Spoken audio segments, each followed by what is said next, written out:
İkinci videonu xüsusi olaraq Ağdamda 4 saata, 5 saata nələrə baxa bilərik, nələri görə bilərik ona həsr edəcəm. Stansiyadan çıxan kimi taksi götürdüm və bu taksi sürücüsünün nömrəsini sizə qoyacağım. Yerlə Ağdamlıdır, o elə sizə gəzməyə də kömək eləyəcək. İstiqamətləri mən özüm ona təklif elədim və marşrutu o qurur. Hazırda Ağdamda 2 fəaliyyətdə olan otel var və bir digəri də tikilməkdədir. Muğam mərkəzi var, konferans zalı var, maşallah hər şey var və 5 il sonrasında belə bir Ağdamı görmək çox sevindiricidir. Biz quran xalqıq, mən bunu həmişə demişəm və bu bizim fitrətimizdədir. Qurmaq, yaratmaq, gözəlləşdirmək, həmd olsun, şükür olsun bu günlərə. Allah bütün şəhidlərimizə rəhmət eləsin deyirəm.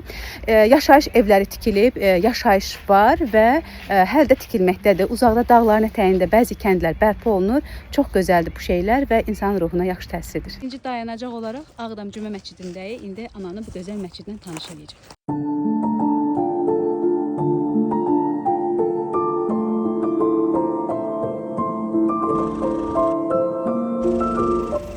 İkinci dayanacağımız imarət kompleksidir. Demək olar ki, Qarabağ xanlığının bir döyünən ürəyindən biridir, belə deyək. 2021-ci ildə mən bura gələndə demək olar ki, elə həqiqətən də işğaldan çıxmış vəziyyətdə idi. Bütün bu dağıntıları ilə, zərbələri ilə, sanki bütün bu tarixi abidə yaşanılmış o 30 ilin acısını, ağrısını öz üzərində daşıyırdı və daşların belə sanki bir nəriltisini hiss edirdin. Amma bugün burada bərpa olmuş bir kompleks görürsən və həqiqətən mən öz vətənimlə çox fəxr eləyirəm.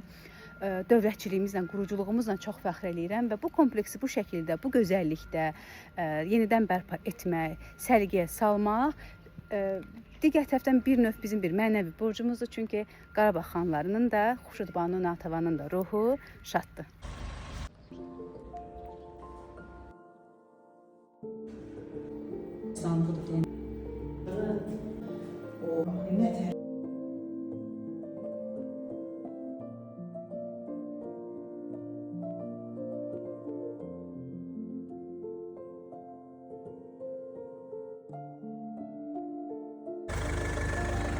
Hava yaxşı olsa, Şahbulaq qalasına mütləq getməyi tövsiyə edirəm və dəmir yol stansiyası olduqca möhtəşəm inşa edib, çox gözəldir və burada da ikinci mərtəbədə kafe hissəsi var. Yemək üçün orada dayandıq, çox dadlı yeməkdir. Qiyməti də münasibdir, çox tövsiyə edirəm. Elə bir günlük səfərinizi planlayanda, gəzib etdikdən sonra elə stansiyaya gəlin, burada yeməyinizi yiyin, çayınızı için və daha sonra artıq qatara minib Bakıya qayıdın.